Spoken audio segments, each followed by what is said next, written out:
Hi students, today let us start the new chapter, that is Forests our lifeline. Forests our lifeline.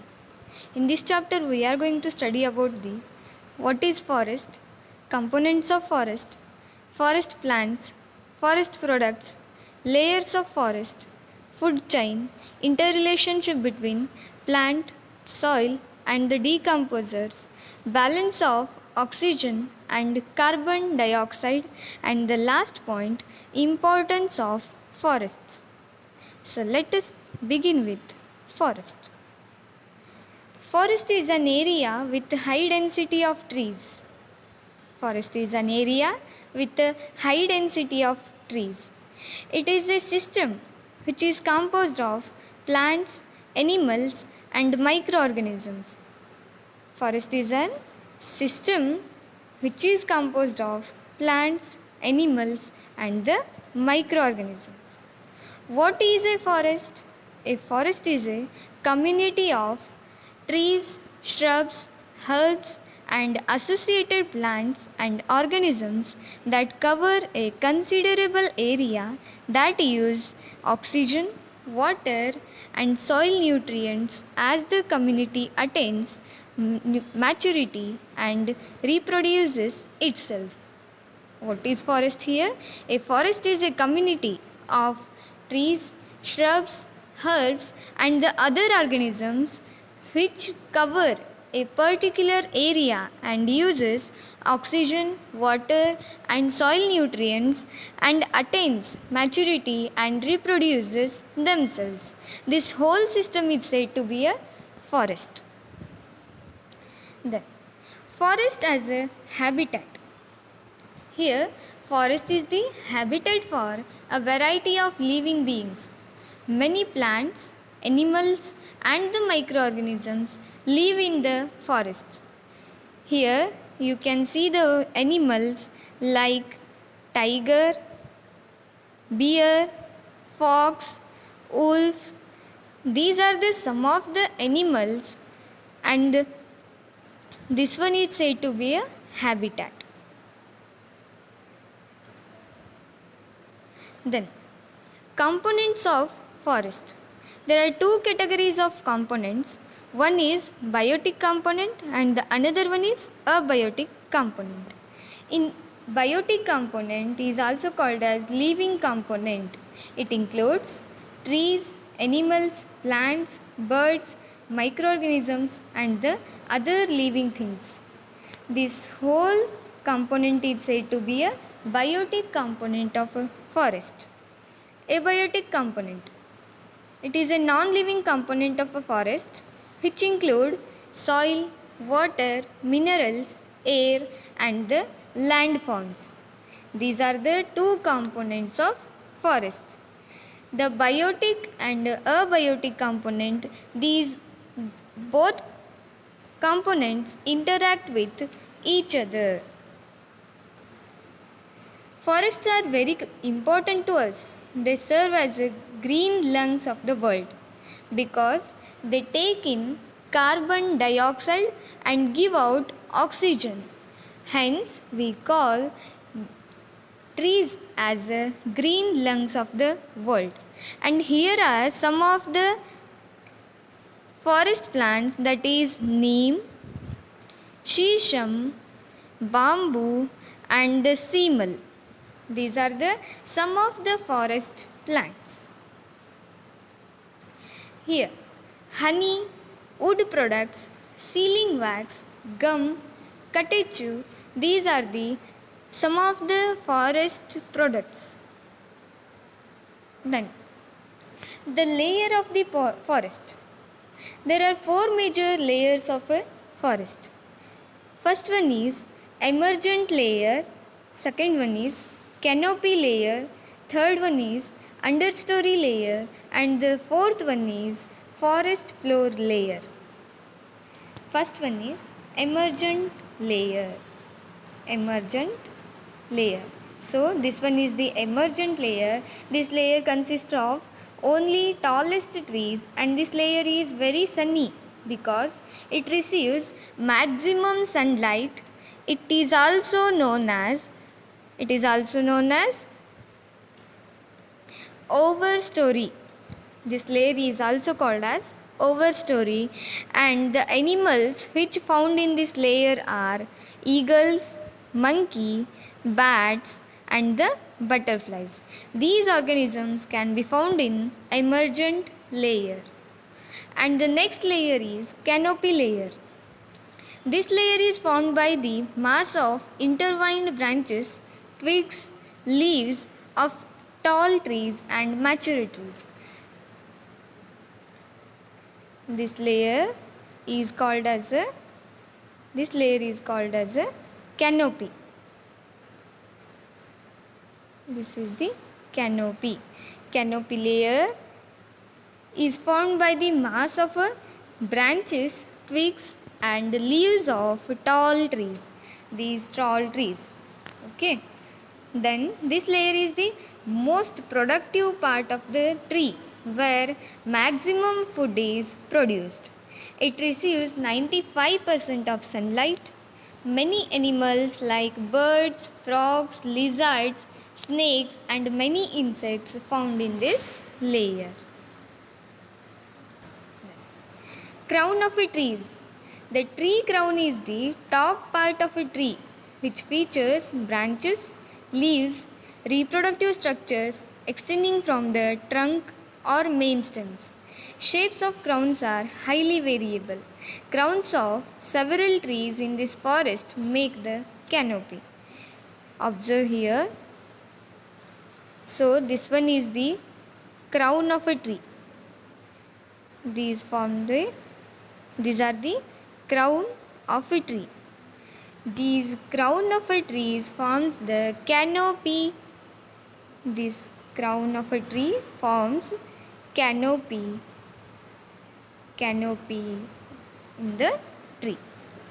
Okay, understood. Then canopy.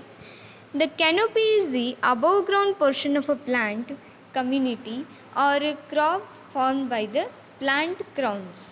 This canopy is formed by the crown of a plant. For forests, canopy also refers to the upper layer or habitat zone. The habitat zone or upper layer of a trees is called as a canopy.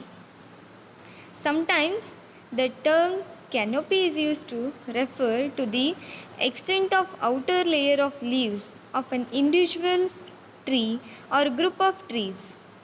Shade trees normally have dense canopy that blocks light from lower growing plants. Then understory. This one is the another layer of a forest. Understory is the term for the area of a forest which grows at the lowest height level below the forest canopy. The layer below the canopy is said to be understory. Plants in the understory consist of a mixture of seedlings and saplings of canopy trees together with understory shrubs and herbs. This understory layer consists of shrubs and herbs. Young canopy trees often persist as suppressed for decades while they wait for an opening in the forest overstory which will be enable their growth into the canopy. Then life in forest. In that food chain. Food chain. Food chain is the sequence of who eats whom in an ecosystem to obtain nutrition or food. It is a sequence in which the one organism eats another organism in an ecosystem. This sequence is said to be a food chain. For example, grass is eaten by insects, which in turn is taken by the frog. The frog is consumed by snakes. This is said to be form a food chain. Okay. This is said to be a food chain. Here you can see grass is eaten by grasshopper, grasshoppers are eaten by rat, and the rats are eaten by snakes, snakes are eaten by another bird. Okay, this forms a food chain. This forms a food chain. Here the grass is said to be here the grass is said to be primary producer, and the grasshopper is said to be a primary consumer. Rat is said to be secondary consumer, and the snake is tertiary consumer, whereas the bird is quaternary consumer. So this one is the food chain. And the another example is algae is eaten by mosquito larva, which is eaten by dragonfly, and dragonfly is eaten by fish, and the fish is eaten by another animal, raccoon. Okay, this forms a food chain in a pond biome. Here algae is a primary producer, and the mosquito is a primary consumer, and the dragonfly is a secondary consumer, fish is a tertiary consumer, and the raccoon is a quaternary consumer. Okay, this one we say to be a food chain. Okay, observe here the this grass is eaten by grasshopper, and the grasshopper is eaten by frogs, and the frogs are eaten by snakes are eaten by eagle. So this chain continues in a ecosystem. So this chain is said to be what? Food chain. Okay, then food chain. Then there is a interrelationship of plant, soil and decomposers in a forest. There is an interrelationship between plant, soil and the decomposers. Okay. The plants prepare their food by the process called photosynthesis.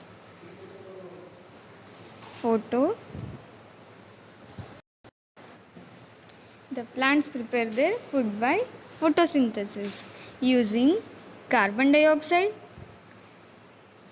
sunlight and the chlorophyll from the leaves and the nutrients from the soil. Okay. Then what is the interrelationship between soil, plants and the decomposers? Here, what are decomposers? The microorganisms which converts the dead plants and animals to humus are called decomposers. Decomposers are the microorganisms. They convert the dead organisms, that may be plant or animal, and they convert into humus. They are called as decomposers. And what is humus here? Humus is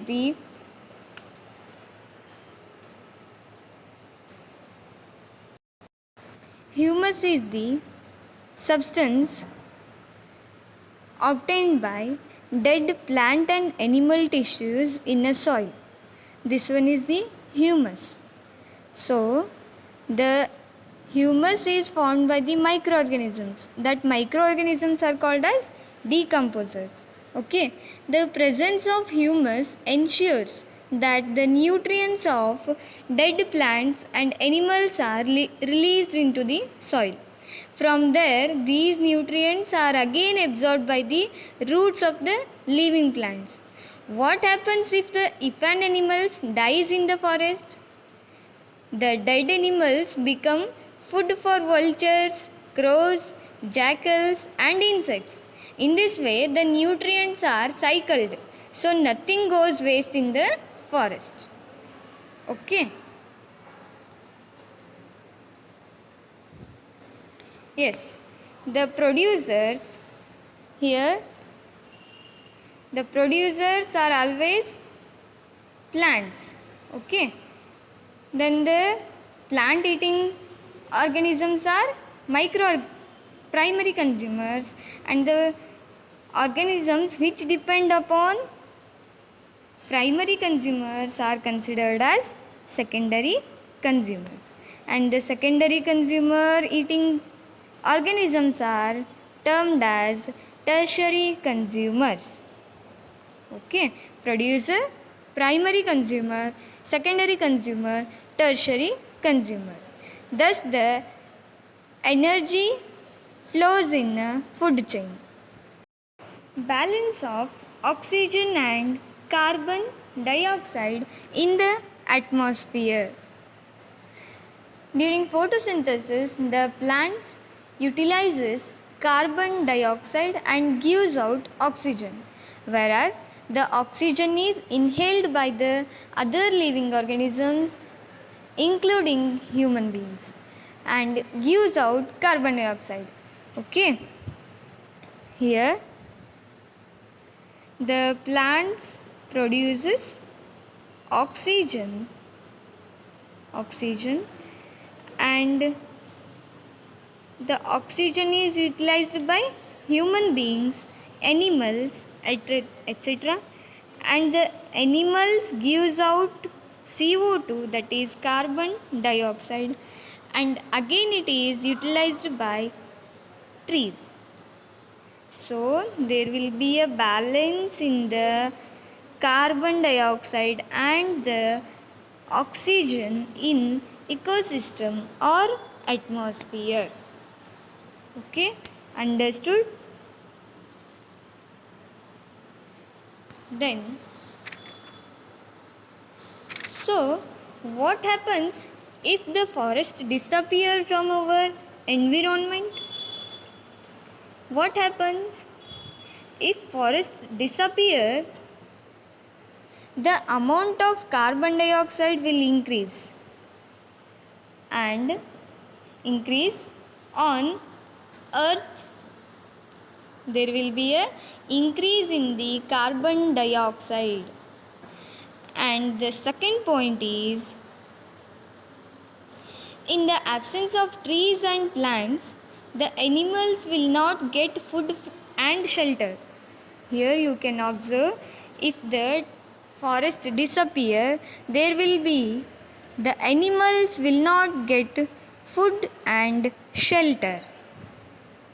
Then, in the absence of trees, the soil will not hold water, which will causes flood.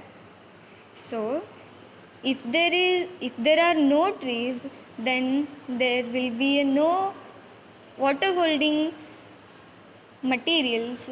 So, this is obvious that there will be a cause of floods. Then the last point is deforestation. Deforestation will endanger our life and environment. Think what we can do to preserve our forest.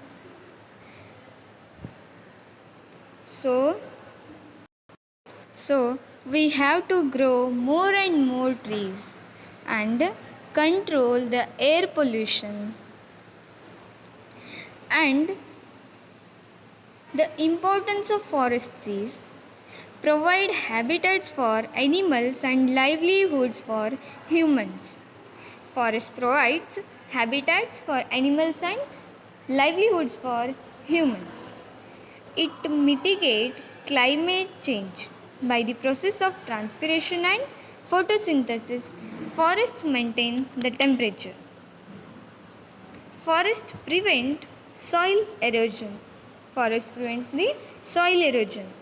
Soil erosion is the loss of uppermost layer of earth.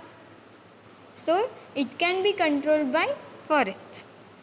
Trees absorb carbon dioxide and turn it into wood. Forests pump out oxygen we need to live and absorb the carbon dioxide we exhale. Forests, they pump out the oxygen which is most important for our life, and they absorb carbon dioxide that we exhale. Groups of trees can also serve as a windbreak. It regulates the water cycle.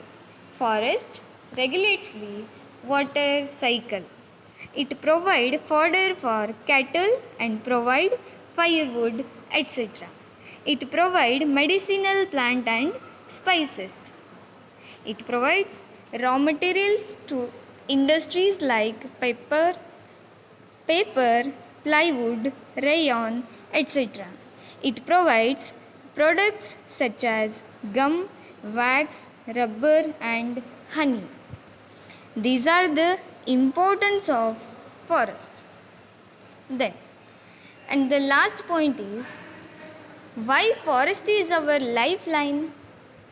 Because forests are our lifeline because forests provide us with fresh air to breathe, food, medicines, and other sources like wood, fodder, and other raw materials for industries. So, they also prevent soil erosion and hold the earth firmly. So, the forest is our lifeline.